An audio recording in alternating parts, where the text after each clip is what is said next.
Well, I can begin in saying my name is Kevin Nugent, and on my own behalf, on behalf of Lisa Johnson, the director of the Brazelton Institute, and Newborn Behaviour International, I'd like to welcome all of you, wherever you are in the world today, to this, our inaugural session of the 2024 Leaders in the Field webinar series. And today we are just very fortunate and honoured to have with us Matthew Melmed. And Matthew, as you all know, is director of 0 to 3 and is an internationally recognized leader in our field. And like Barry Brazelton before him, a tireless advocate for infants and their families. And as you all know, at 0 to 3, he's committed to translating the science of early childhood development into practical resources and policies that support very young children. That's the hallmark, it seems to me, of 0 to 3.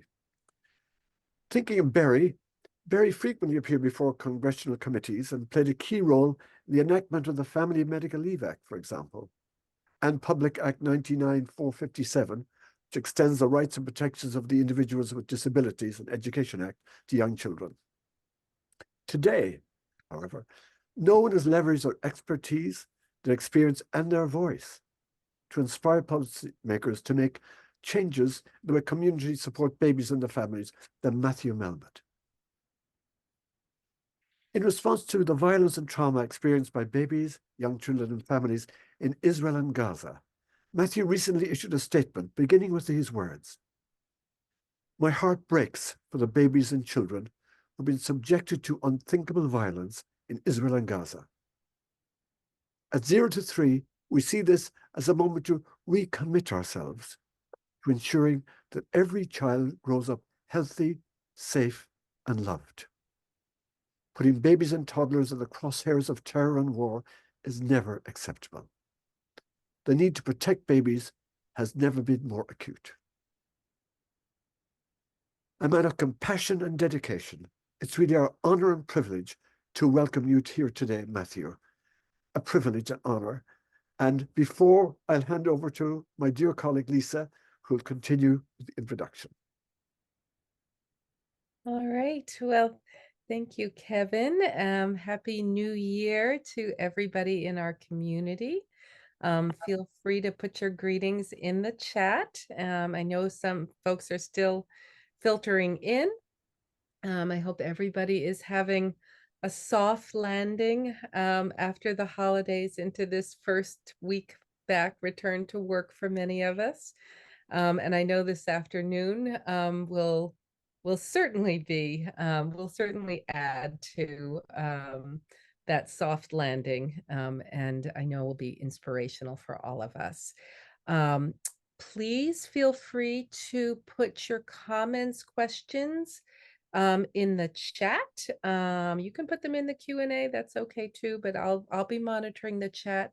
I won't interrupt Matthew unless there's something that I feel warrants interruption, and we'll save time at the end. I think we've chatted, Matthew. I think you're okay to go over. We often go over 10 minutes or so, but I will acknowledge the top of the hour for everybody who does have other commitments. And so with no further ado, I will hand it over to Matthew.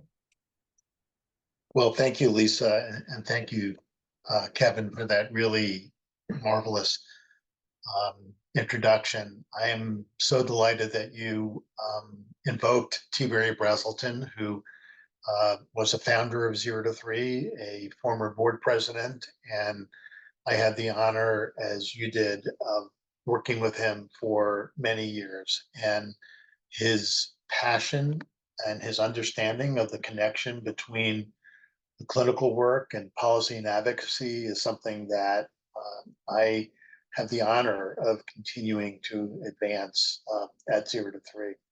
I'm honored to be with all of you today. I treasure time and company of people who have dedicated themselves to helping babies and toddlers reach their full potential. Before I go any further, I want to ground us in my purpose today. I want to encourage you, by the way of 0 to 3's example, to take the steps that will help you be an even bigger voice for babies and toddlers.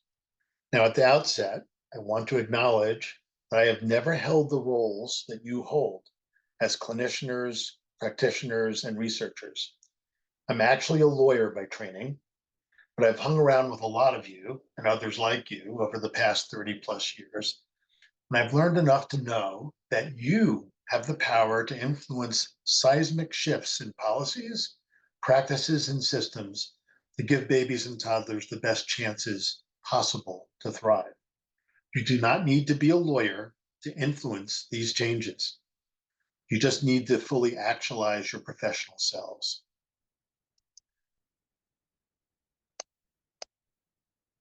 Our focus for this session is going to be how to activate the power we all have to transform our knowledge into action and change. I will walk you through a few of 0 to 3's efforts, including our messaging research and advocacy around infant and early childhood mental health. Then we'll shift the spotlight to the extraordinary power you hold to influence, shape, and advance policy, practice, and systems changes in your communities and your countries. When I say using your experience to be a powerful voice for change, I mean, let's think about how you leverage your expertise, your experience, and your voice to inspire others, especially policymakers and other critical decision makers, to make meaningful changes in the ways that communities support babies, toddlers, and their families. At 0 to 3, we're doing all we can to help every infant and toddler reach their full potential. We work with parents, policymakers, and professionals to ensure all babies have what they need to thrive: good health, strong families, and quality early learning experiences. I like to say that we're the baby people, working to ensure that all babies have a strong start in life. More than 4 decades ago, 0 to 3 started as a group of leaders from various disciplines, each holding a particular piece of knowledge, sort of like the blind men and women with the elephant. And they wanted to connect their efforts for a more holistic approach to advancing the healthy development of babies and toddlers and their families. The organization was launched in 1977 with a $12,000 cash gift and later an in-kind contribution from the United States National Institute of Mental Health's clinical unit. And we had one staff member, Emily Fenichel, who was working from her home. I came on board in 1995. Since then, our budget has grown more than 20-fold, but more importantly, our reach extends to millions of parents, professionals, and policymakers with an unwavering message that to understand and advocate for the well-being of babies and toddlers, you must do everything possible to promote their mental health and their well-being. And while I'm starting this talk focusing on 0 to 3, one of the most important messages I want to leave you is that you have the power and influence to move others to see the importance of strong, well-informed practices and policies, and how that can strengthen our collective efforts to help babies and toddlers and their families to thrive. A critical part of our work, and yours, is taking the science and expertise we possess, from brain development to infant and early childhood mental health, to even the developmental benefits of economic security for families, and bringing that knowledge to life for others so that they too can understand the life-changing potential of these earliest years. We do this by creating practical resources that are easily understood to increase the chances that good ideas are put into good use. We've put a great deal of effort into advancing policy change. We know we can only do so much if the laws and regulations and the funding that governs our work and family policy doesn't support the youngest among us. We also know the importance of having effective policies and practices codified into law and administrative policies, so they don't die from one governing administration to another or changes in political leadership. This is not an easy thing to do, but by joining our collective voices and calling upon those in charge, we can move that policy needle. As you can see on this slide, We take a 360-degree approach when we address infant and early childhood mental health. We address everyone who touches the lives of babies and toddlers. We're engaging early childhood professionals with trainings to increase the field's knowledge base about the value of diagnosing and addressing mental health in early childhood. We're creating parenting resources to help equip parents in supporting their children in these earliest years of development. We have a fellows program where we're strengthening leaders across the country and indeed the world to ensure this work is getting into as many communities as possible. And I noted some of our fellows signed up for this webinar today, so I welcome you. I'm delighted to have you here. We are connecting with federal and state policy in the United States to influence their understanding and awareness, to help the policymakers be equipped with the evidence they need to support the passage of good laws and policy. And we're working to transform systems within which policy work so that the support parents with babies and toddlers receive are driven by what we know works. I'd like to briefly share with you two examples of our systems change work that incorporates many of the practice and policy change elements I've just mentioned. The first is Healthy Steps, which is an evidence-based interdisciplinary pediatric primary care program that promotes the health and well-being and school readiness of babies and toddlers by putting a child development expert where the babies are, in the pediatric office. Healthy Steps specialists, who are typically social workers or psychologists, are integrated into the pediatric medical team and work to identify whether children are reaching their developmental milestones. The program provides tailored support for common and complex problems that physicians often lack time or training to address, including things like behavior, sleep, feeding, attachment, parental depression, social determinants of health, and even adapting to life as a new parent with a baby or toddler. The Healthy Steps specialists connect families to additional services and answer families' questions about child development and well-being. These services are not traditionally part of a pediatric visit. Healthy Steps is now available at more than 260 sites across the United States, reaching more than 400,000 children as of last month. And it's on track to provide these services to more than 1 million children nationwide by 2032. It is, quite frankly, transforming the promise of pediatric care in the United States.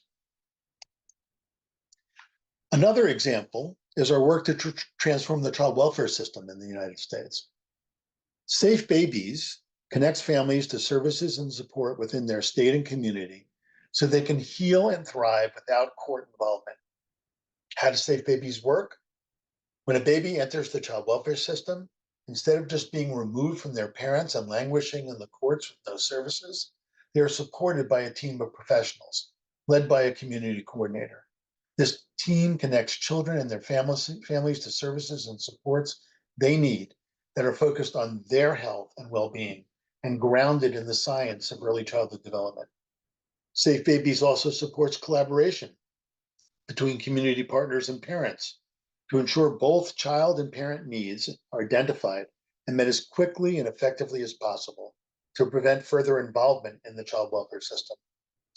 And it works. The repeat maltreatment rate for Safe Babies is 0.7% compared to a national standard of 9.1%. And our Safe Babies are achieving permanency 2 times faster than the general foster care population. Both Healthy Steps and Safe Babies, while focused on changing systems and the policies that support them, also focus on changing the practice of the professionals who work to support babies and their families.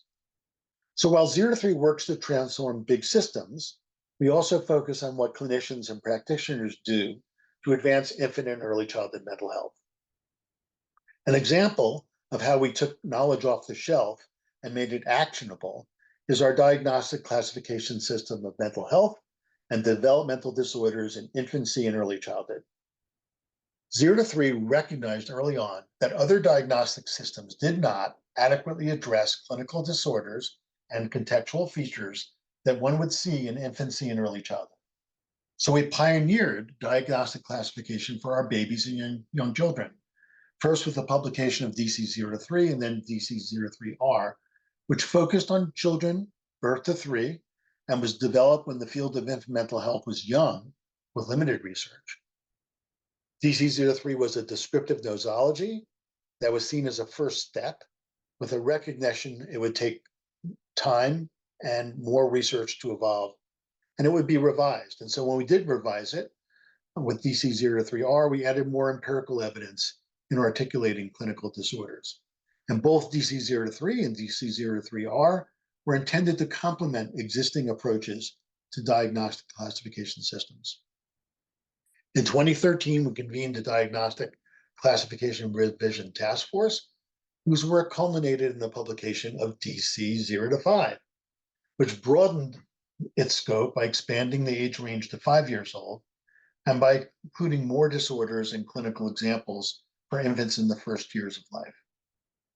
DC-0 to 5 diagnoses and multi-axis classifications were based on solid empirical evidence. DC-0 to 5 was released in 2016, and training efforts have taken off internationally. We have more than 2,800 people trained worldwide, and translations are underway for Italian, Hebrew, Hungarian, and plans for translating in German, French, Korean, and Chinese. And we've had interest from the Netherlands and in Spanish and Arabic versions as well.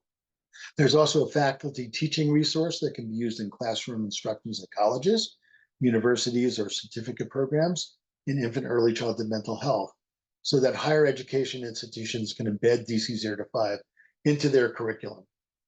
We're updating this resource and we'll have it ready in our bookstore this summer. But really, let's stop for a second and ask our question, because we're talking about policy here, ultimately. Why do we diagnose? Well, what's on this slide will not be unfamiliar to you, because outside of the clinical setting, it's important to be able to articulate why clinicians diagnose, even or especially with babies, because a lot of people say, why are you doing this? Well, in addition to guiding treatment, diagnoses establish a shared language among people who support the child. They link the child's presentation to a body of research that may be helpful. And critically, the part that is most important in terms of policy in the United States, at least, is that diagnoses are often the ticket to getting services authorized and paid for. For all these reasons, it's important that policy and clinical practice support and assessment and diagnosis approach that we use systems that are appropriate for very young children. And all of these elements were considered by the task force when they were developing DC-0 to 5. It's also important to note that culture was an important consideration in the development of DC-0 to 5, with the understanding that cultural influence on parenting behavior is all-encompassing. Values, beliefs, and assumptions about parenting are strongly influenced by culture and shape a parent's hopes and expectations of his or her infant or young child. And culture affects how a parent nurtures and expresses love to his or her infant or young child. And culture influences discipline and limit setting and beliefs and techniques. And all of these factors influence an infant's or young child's development and mental health. In honoring the role of culture in child development, we also acknowledge that culture is mediated through parenting relationships, which powerfully affects infant and young child development. We recognize the cultural context of parent, infant, or young child relationships, which are essential to any aspect of evaluation, and that culture should be considered throughout the assessment, diagnosis, and clinical formulation, not simply some piece that gets added on at the end. Finally, and critically important for the general public and policymakers, in making diagnoses, we must reinforce that we diagnose disorders, not babies, not children.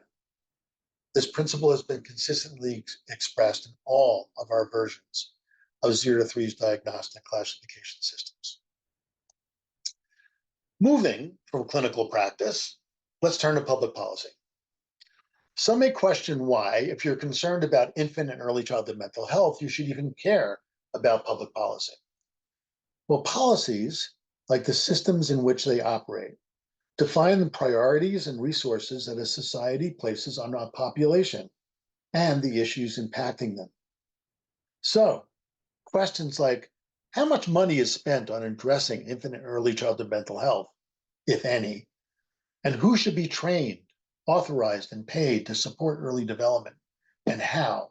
These questions and others like these are answered by policymakers who do not have knowledge or expertise that you have. They need to know what you know. At 0 to 3, we fight for policies that prioritize the needs of young children so they can thrive. Plain and simple, the future begins with babies. The science tells us so, and we believe our policymakers have a responsibility to know this and prioritize babies.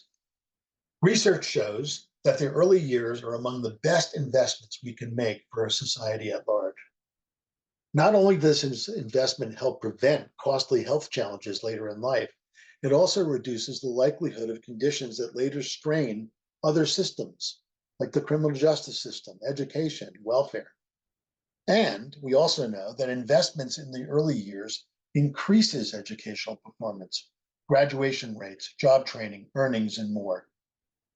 As you can see here, investing in prenatal and early childhood programs gives society the greatest rate of return for human capital compared with diminishing economic returns for investments we make later in life. And just don't take my word on this. This chart on rates of return is from James Heckman, a Nobel laureate in economics from the University of Chicago, not known as being a very liberal institution. And what are the policies and programs that babies need to thrive? In the United States, we're advocating for policies that ensure babies and families have quality and affordable childcare, that parents have paid time off to bond with and care for their babies, that there are programs that support healthy emotional development, as well as strong physical health and nutrition. If we're going to make a lasting impact on babies and toddlers, not just now, but deep into the future, we need to be prepared to put in the work. How does 0 to 3 do that? How do we build influence to create the momentum needed to push policy change? Well, we build resources that illustrate how babies and their families are faring across the country. We recruit powerful parent advocates and work with state partners to ensure their voices are heard by policymakers at every level of government. We support policy and advocacy leaders in states building better systems and working toward policy wins for babies. And we advocate and lobby for policies that affect millions of families with young children. As you can imagine, it can be hard to break through the noise and get the attention of policymakers who are hearing from constituents on a range of issues. We wanted to explore how do we make our messages to policymakers stand out, grab their attention, and move them to act. So, a few years ago, we conducted research on the best ways to frame this conversation to get as much buy-in and support as possible from policymakers on Capitol Hill here in the United States. A couple of key takeaways from that research were the majority of the US public supports many of the policies that support healthy emotional development of babies and young children. This goes across whether you live in a blue state or a red state. For example, in the United States, we learned that most voters, 80%, actually see a role for government in helping parents spend more time with their babies. A lot of people don't see a role for government in the United States. And the fact that 80% saw that government had a role here, I think is a really, really telling note. Some of the questions that we asked ourselves and that you should consider are, what would convince someone in a position of policymaking power to support infant and early childhood mental health? What are policymakers' perceptions about early childhood mental health?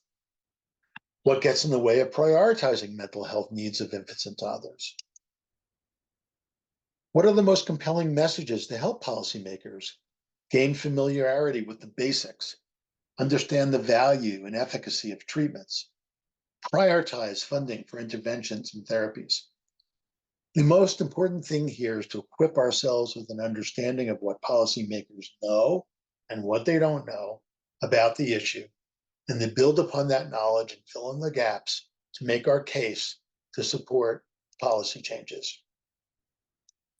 What we learned from this research shaped how we talk about these issues, where we talk about them, and to whom we talk. We found that we needed to prioritize issues around babies and toddlers. Just talking about the needs of babies seemed to pale in comparison to immediate political priorities, whether it's jobs, inflation, or war. So we must connect our issues to those that voters tend to care most about. And we need to focus on how we describe infant and early childhood mental health, even those words, and the conditions and services. We need to lean on language that's approachable and accurate, that threads the needle of being technically sound without overly academic or politicized. So we don't usually talk infant and early childhood mental health. We'll talk about emotional development or social development, for example, with certain certain people who can hear and understand those kinds of words. And we need to tell stories that center on a young child's experience and show how government-funded programs and policies can help that child and family. What does this all look like in action? By way of example, I'll highlight some of what we do to help illustrate how we work with other partners in this field, as well as families and communities to advance policy change. You'll quickly see that policy work is a team sport. You don't go into this alone, and you'll be pleasantly surprised how many are willing to join the cause. 0 to 3's Policy Center is vocal on our Capitol Hill and in states across the nation, providing policy and advocacy resources about the importance of the first 3 years of life. To ensure all babies have a strong start in life, we promote good health, strong families, and positive early learning experiences for all infants and toddlers, with a special emphasis on those impacted by racism, economic inequality, and other forms of oppression. We interact with national, state, and local policymakers to demand the programs babies need, such as childcare, paid family and medical leave, and the expanded child tax credit. We have an annual event called Strolling Thunder, where we bring parents and their babies in their strollers all over the United States to meet with their elected representatives in Washington, D.C.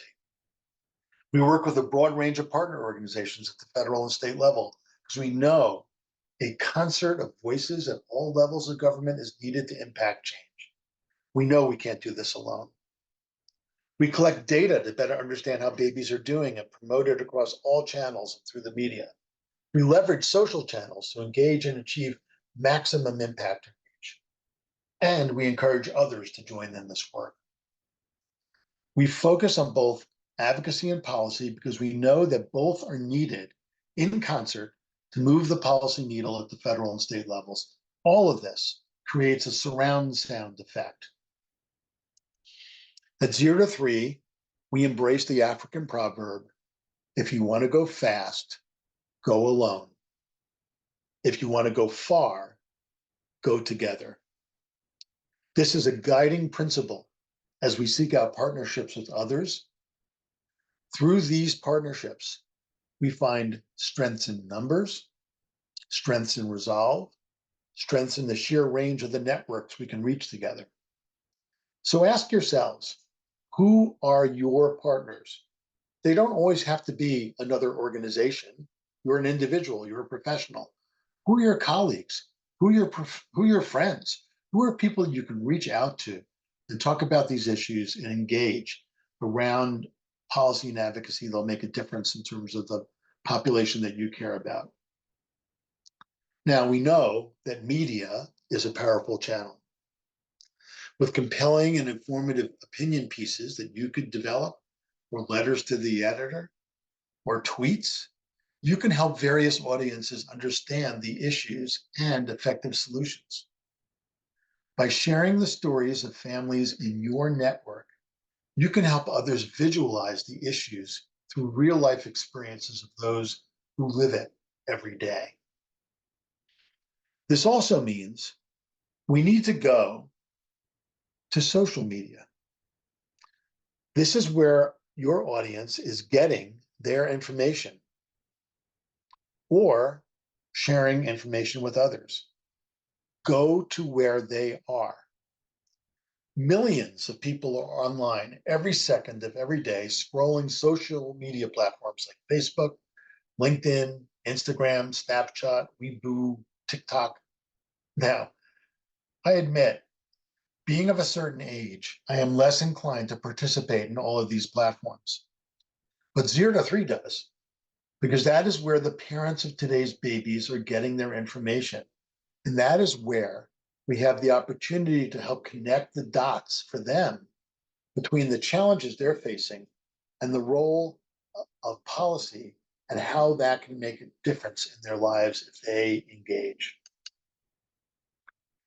In our efforts to get our messages out, we are continually looking for opportunities to work with journalists to explain the issues and explore effective solutions. This is one of the ways we share our expertise and experience. You can too. We look to media outlets where we know policymakers, advocates, and others are going for their news and information. Ask yourself, which media outlets can you contact to suggest writing about your issues and the solutions? It is best if you can help them see the broader implications of what you're talking about, such as the impact of, for example, not having quality childcare or any childcare at all on families in their communities, or what happens when a baby who has developmental or mental health concerns goes undiagnosed, and the implications of that for them and ultimately for your community and society. In 2016, 0 to 3 launched the Think Babies campaign to put the needs of babies and families front and center before the US Congress. While we see, and I think we've all experienced this, an increased understanding that the early years matter, we don't see yet, at least from our elected officials or from the public, that it's really about babies. For years in the United States, the science of early childhood was used to advance pre-kindergarten programs for 4-year-olds. Babies were left behind. And there's absolutely nothing wrong with investing in pre-K. I want to be clear about that. That said, if you only start investing in children when they're age 4, you're missing the greatest opportunity for impact for that child and family and for your country. You, as professionals working with babies, know more than most that the greatest opportunity to influence a child's life outcomes, and those outcomes include academic, social, emotional, and physical outcomes, begins early, even before birth.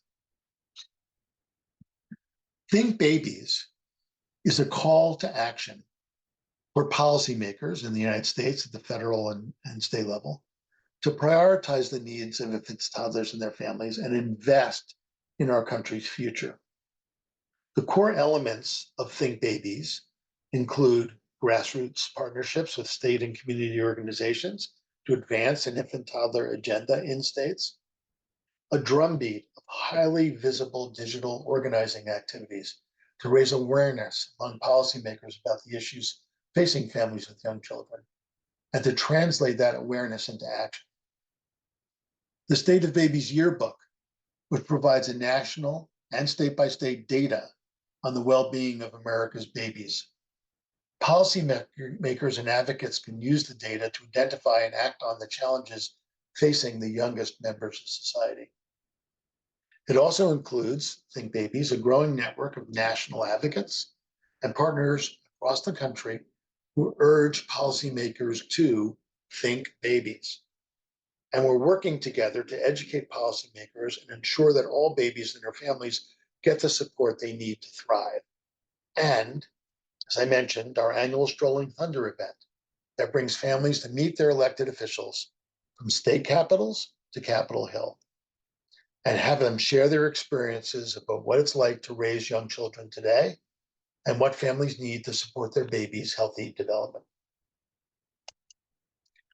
Think Babies is about using the science of early brain development to raise awareness about the unique needs of infants and toddlers. It's about helping policymakers understand why connections between babies and families and their providers matter, and what are the challenges facing today's families, and the potential that we are squandering if we do not address them. And it's about making the case for why we need policy solutions that support the whole child, a child's health and well-being, as well as their family and their early learning. Now, as you may be noting, these are all cornerstones of infant and early childhood mental health. We can't be effective advocates unless we set the critical groundwork about what babies and families need and explain those to policymakers. And in doing this outreach, hopefully your outreach, whether it be with media or policymakers, it's incredibly important that you help families tell their stories. Those who live it should lead it. Let's get them to be at the front of the line. We want lawmakers and other decision makers to hear from our families. And going further, the ones who are most likely directly affected by the issues that we've prioritized can and should also lead the way in developing the solutions that will make the most difference in their lives. One of the ways we do this is by bringing families and their babies to our nation's capital, as I said, through Strolling Thunder to put personal faces and stories before policymakers. Strolling Thunder is a cornerstone of our Think Babies campaign, this national movement and a call to action for policymakers to prioritize babies and toddlers and their families and invest in our nation's future. It brings national attention to what babies and families need to thrive. As we advocate for babies and their families, let's not forget to advocate for ourselves, the professionals who support them. We understand the unique challenges we face in addressing the needs of our babies and families, and we have an obligation to ourselves and to them to tell policymakers how their actions or inactions impact our working conditions and the potential for our success. You can and should tell your policymakers what you think. Share your voice, visit with them, invite them to visit you in your program. Share relevant data to help educate them and inform them. This is what these folks were doing here in this picture. This is a picture of families and professionals who gathered at the state capitol in New Jersey, state here in the United States, for their Strolling Thunder event. Each of you on this call today is an expert with the information and power to change someone's mind. You all have expansive networks of equally connected colleagues and professionals. These connections equal significant reach of message and action if you decide to act. Now, here are 10 tips for advancing policy change. They're actionable steps that you can take. They're listed in no particular order. Just take a moment to look at them.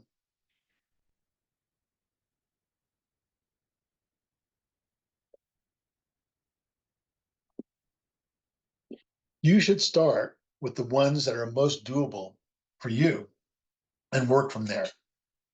The point is, there are many effective, proven steps that you can take in this work. But the one that I'll lift up here is be strategic. Use your time, your energy, your networks wisely. You can't be all things to everyone, but you can be an effective champion and even a bigger voice for babies and toddlers and their families. This is work that builds upon itself over time. With momentum, you will see powerful movement taking place.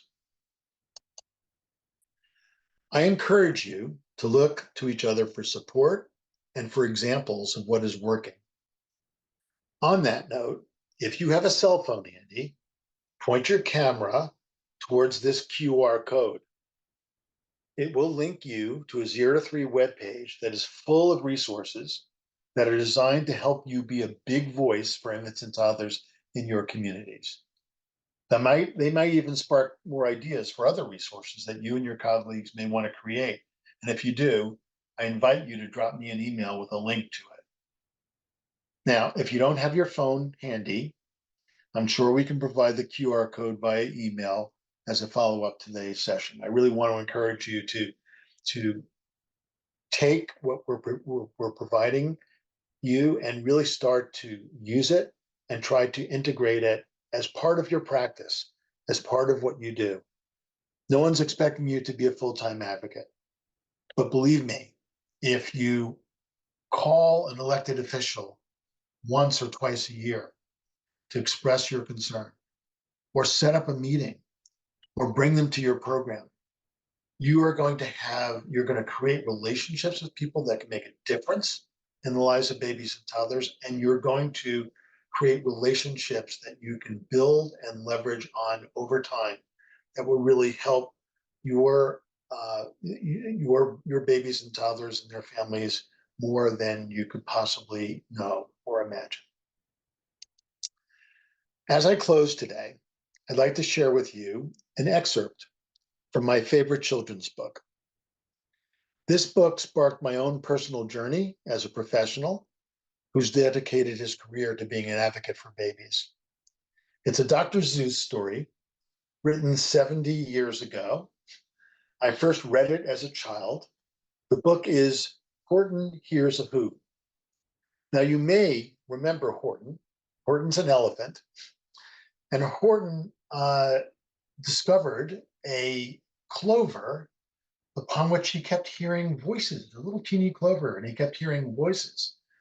And the other animals in the jungle thought that he was suffering from schizophrenia, although I don't think they diagnosed it as such.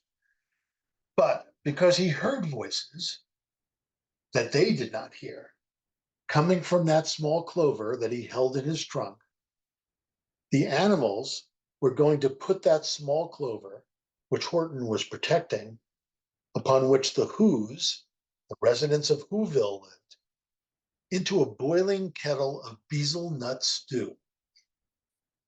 So, because the other animals couldn't hear the Whos, Horton urged the mayor of Whoville to get every last Who to shout out loud so they can all be heard by the animals who were surrounding Horton. And the book closed when the mayor, after getting all the Whos to raise a racket, he got the last and the smallest of the Whos to call out. And that smallest Who did so by shouting out the word yop. Now, that's a Dr. Seuss word, not a word I know, but he shouted out yop. And what happened then? And I do quote now Dr. Seuss. That one small extra yop put it over. Finally, at last, from that speck on the clover, their voices were heard. They rang out clear and clean. And the elephant smiled. Do you see what I mean? They proved they are persons, no matter how small. And their whole world was saved by the smallest of all. Well, all of us can and should play the role of Horton. We can protect and invest in babies. After all, a person is a person, no matter how small. And in the process, the babies will save us all. They say it takes a village to raise a child for a reason. When parents, professionals, and policymakers come together, we can achieve bigger outcomes, larger impact, and sustainable scale to ensure all babies have opportunities to reach their full potential. And at the end of the day, it comes down to one child, and a parent's capacity to make positive connection with their child. Let's work together to strengthen that connection for our children, our communities, and our future. You are the champions for babies, moving our shared mission forward. Our babies can't wait. Let's seize this moment and turn up the volume on this movement. Thank you for your attention and for your passion and for your commitment to giving babies a strong start in life. And I believe there is certainly time now for some discussion, which I welcome.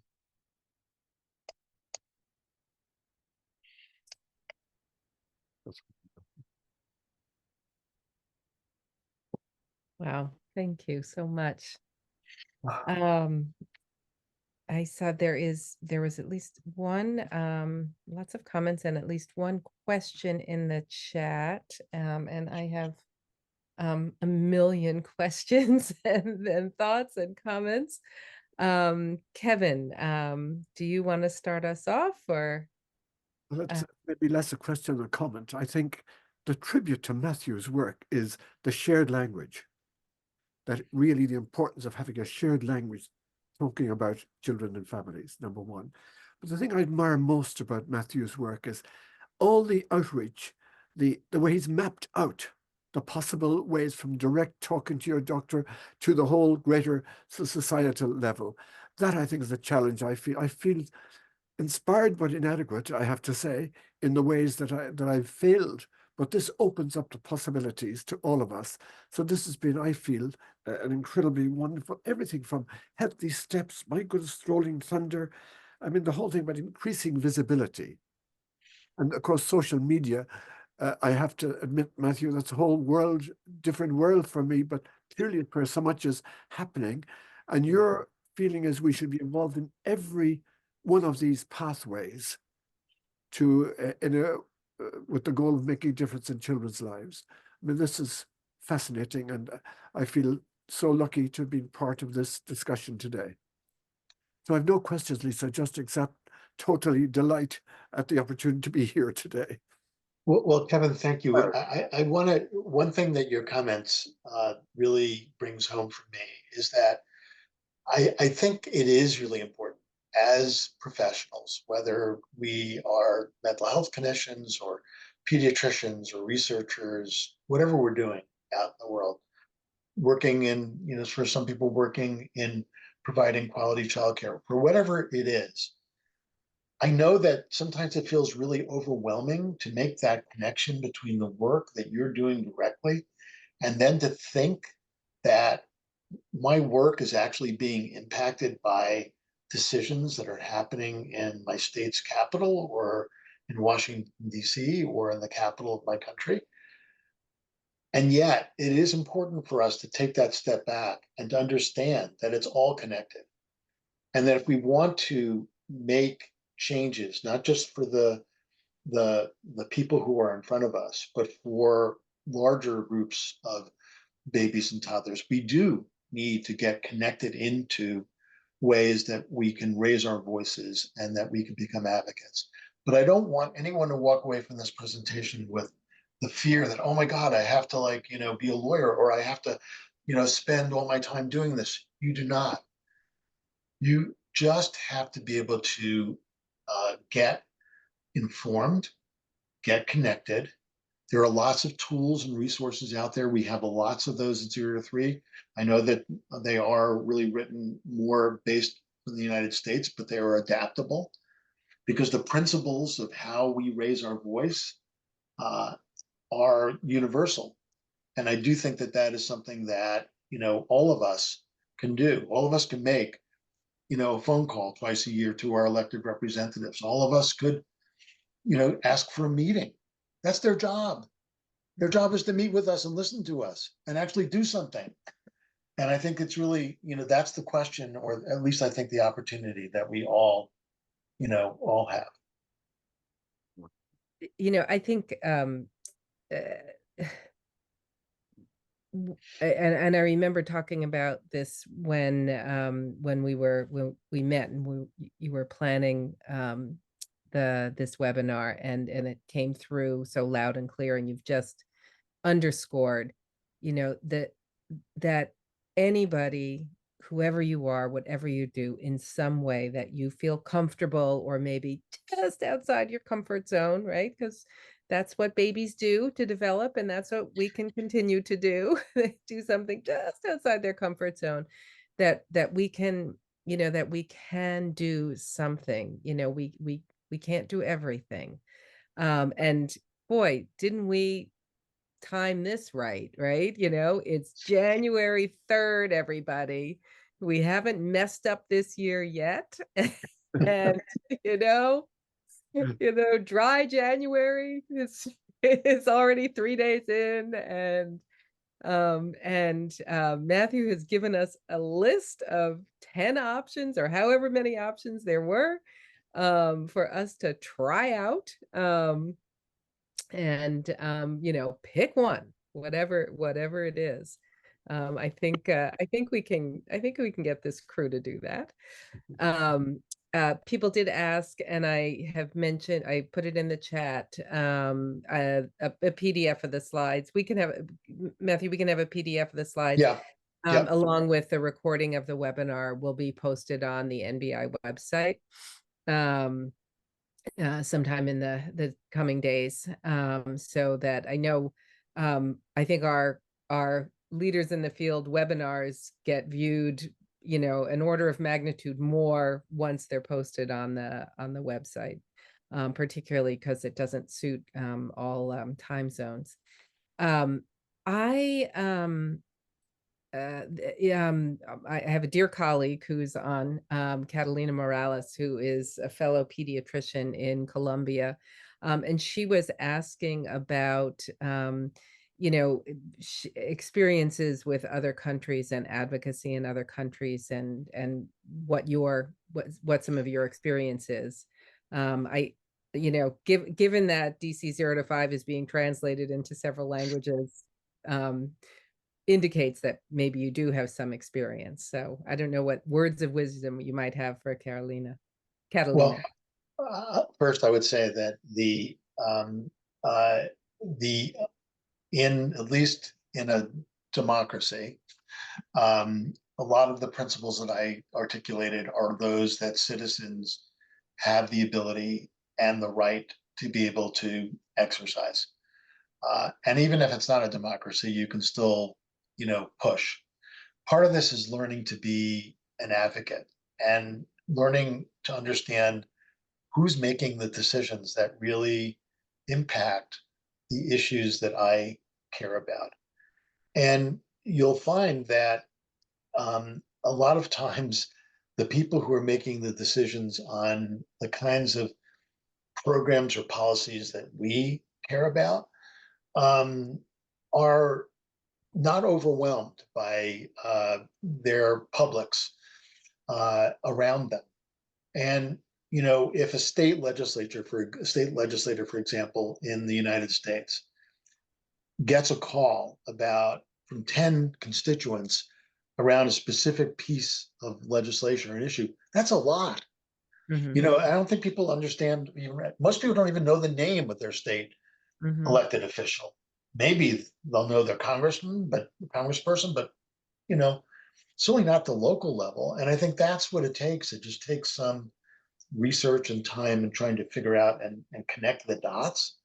And if you've got time and energy, trying to help the people who you're trying to help understand how to connect the dots, help them become advocates for themselves, help them be able to tell their stories in a way that the electeds can understand, and understand that, these are their voters. Because in the final analysis, that's what they care about.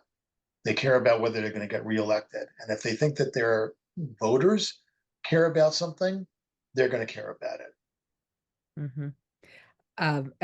I can amplify this with a comment from Jane Holmes Bernstein in the Q&A, and she says one of the challenges in this work in the US has been characterized as children don't vote. Should there be an outreach or mission to enlist grandparents in the future of the country? There's been a striking shift in the disbursement of public monies from children to the elderly in the last 50 years.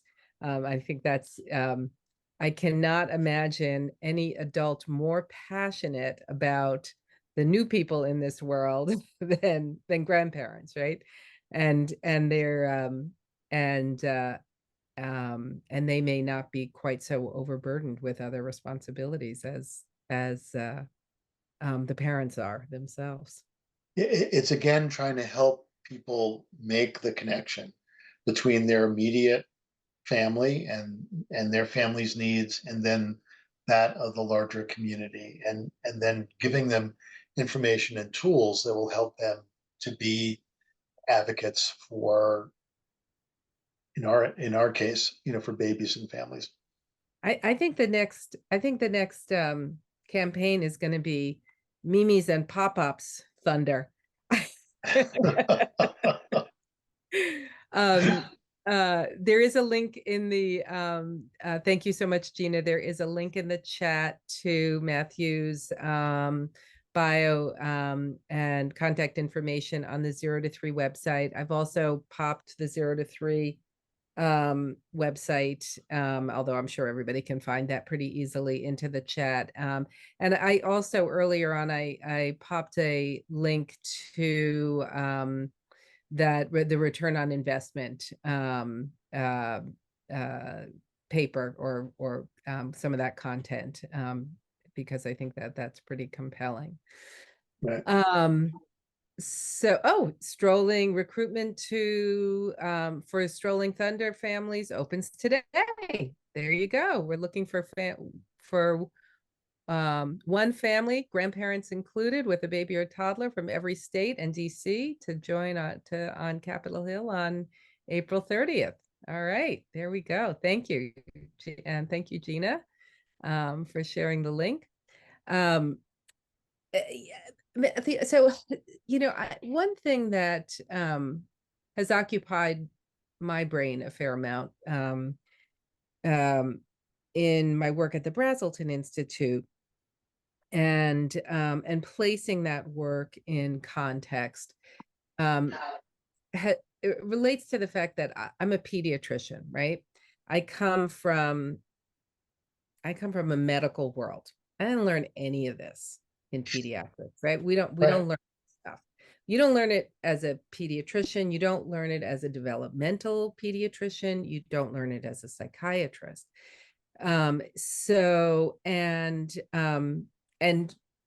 It's one of the reasons I decided to do a fellowship in early relational health, was because I felt like I needed grounding in these concepts and understanding.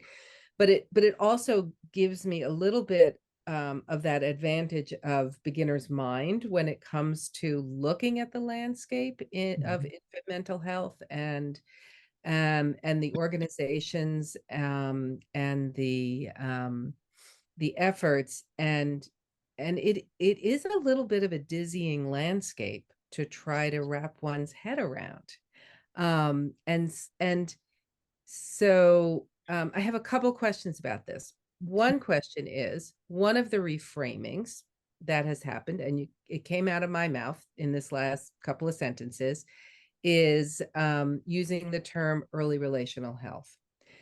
And I got to admit, I feel like there is a huge debt of legacy gratitude to the pioneers of infant mental health.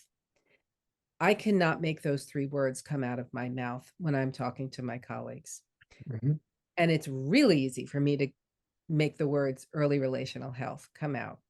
So I'm just curious what your reflections are about the use of that terminology and the transferring of those terms, and then secondarily, how we amplify one another and make our tents bigger, as opposed to compete for attention.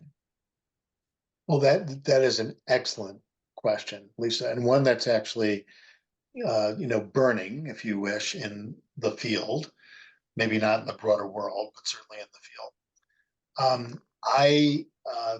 I am trying to address this issue directly.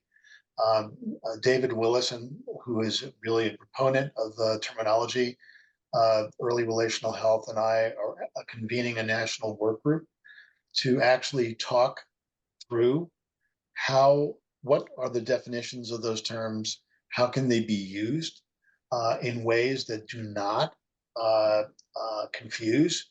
I would agree with you that the words infant and early childhood mental health are not words that I use a lot in talking with policymakers. But I will say that we have had a lot of success at both the national and state level of actually embedding those words, infant and early childhood mental health, into law and in securing funding and support for that. So it makes me reticent when you've spent 10 years getting policymakers, or at least some policymakers, or at least the key policymakers, to understand what those words mean, to start to go, oh, what is this other thing? I don't understand that. So I think that we have to develop some ways of being able to define what the terms mean and how and when to be able to use them and provide guidance to everyone out in the world. 0 to 3 uses lots of different words to describe the same thing.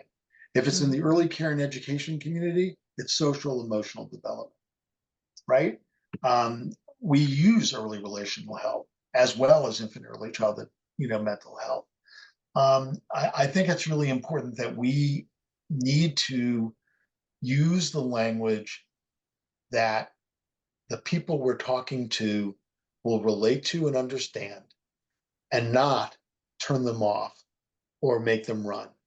And for a lot of people, infant early childhood mental health has this image of a baby on the couch, Right. and someone's doing it. I mean, that doesn't work. But for people who have spent their careers building this knowledge base and know what it means, they're concerned, for example, that a word like early, or a term early relational health, there's no baby there. Where's the baby?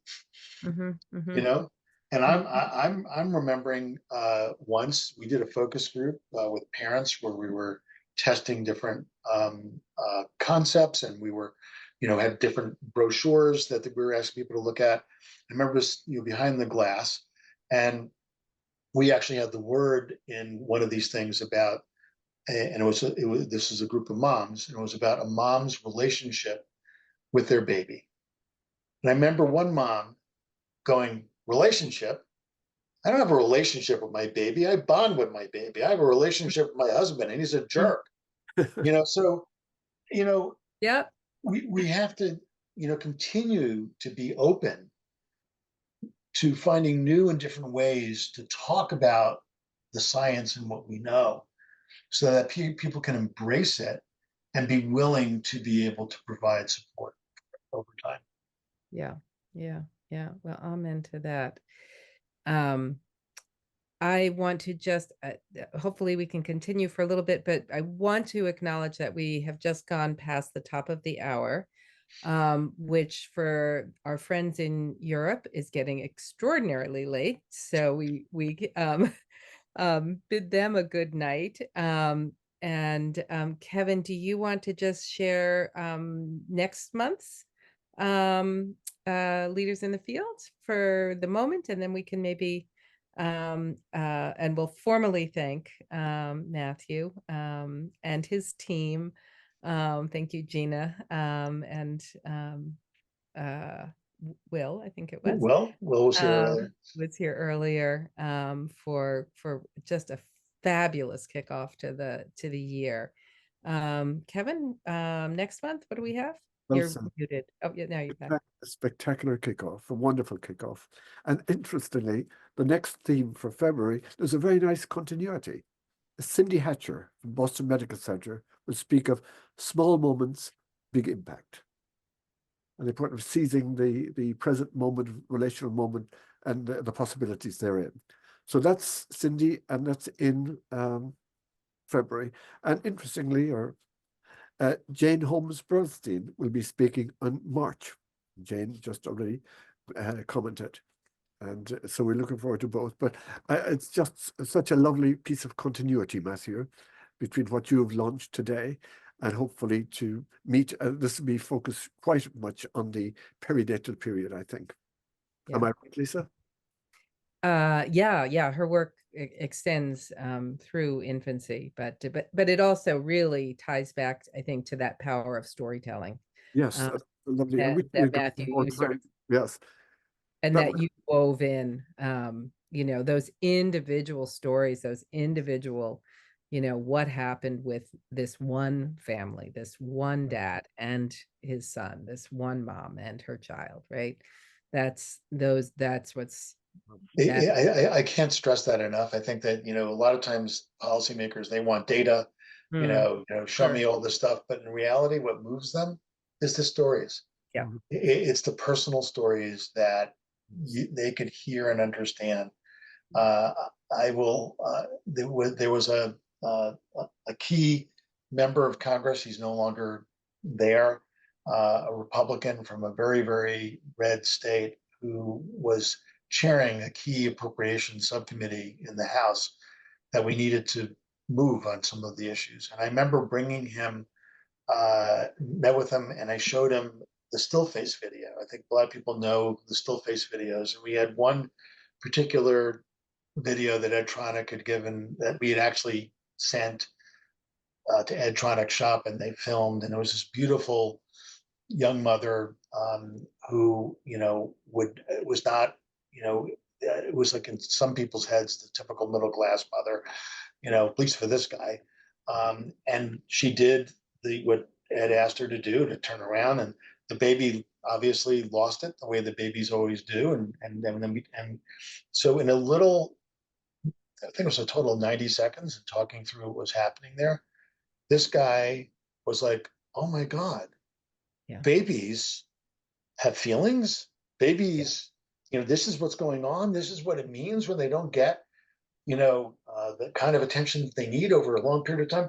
It was transformative. And I think that's the kind of knowledge and power that we have with our stories. You don't always have to show a video, although we have the video, it's up on our website, you can link to it. But I think it's telling those stories so that people can get it and understand it is how we build change over time. Yeah. There's a great sort of pseudo still face. It's a 2-month-old with the mother and her cell phone. It's not as dramatic as the 1-year-old, but it's all there. That falling apart is all there. And I think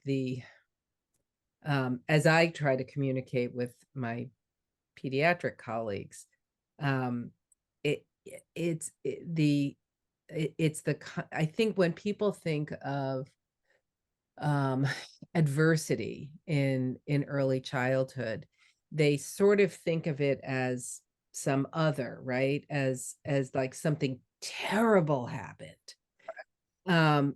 And and two things that I think are most striking. One, that it's neglect that's probably worse than abuse. And neglect is much more common than abuse. And neglect is not, some horrible rare thing. Neglect is what happens when the stressors around the good enough parent are such that they can't be good enough, right? And those stressors can be so many things, but they're very common. and it's really about all that work that Barry did and that you're doing and that so many are doing to to guarantee paid parental leave.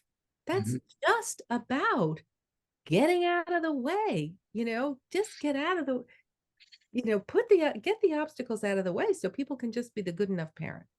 Well, that's the challenge, is helping policymakers understand why that's important. And it's not just the burden on the family, it's a burden on society when we do not ensure that there is time for bonding, when there is not quality childcare and what those experiences lead to. That's our job, is to really help, again, connect those dots so Yeah. that they understand that it's not just about the individual, it's about all of us. And it's not like we don't know what babies and toddlers and their families need. A lot of our, we have a lot of European colleagues on, they've got better policies, frankly, than we have in regard to this, because there's a different, philosophy that exists. And I think that that is something that we need to be embracing worldwide. Yeah. Yeah. You It saw is the getting comment better. you saw the Oh, go comment ahead. from the Danish colleague. Oh, Trina. Yeah. Yeah. Yes, Yeah. talking Yeah. about we visit. She says that all homes with newborn babies for free and voluntary for families, and almost every family want these visits. Says we and so that's so you said that's a public policy that could be imitated at least. And New Jersey, thanks for those thundering strollers. New Jersey has just passed some significant funding for I don't want to get it wrong, for universal home visiting. Yep. Yep. Yeah. So yeah.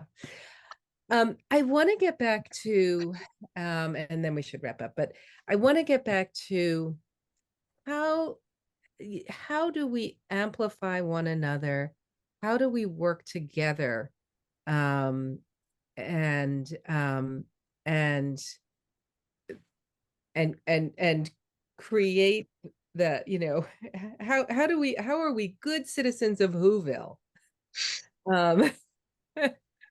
And what are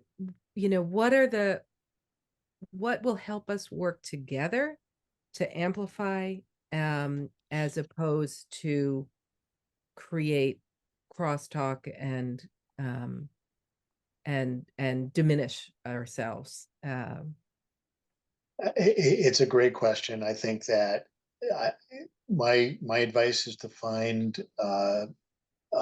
sources of information that you trust, that will be able to equip you with knowledge that is actionable and timely. And I would say, personally, be patient. This is about the long haul. This is about persistence. Policy change does not happen, because you made one telephone call. It is about the steady drip, the steady push over a long period of time. I really believe we'll get there. I've been around long enough now doing this work to see significant changes in policy that have occurred over the last 30 years in this field. And I see a lot more on the horizon. We were one vote short in the United States Senate of having comprehensive childcare reform in this country. We will get there one day. It will happen.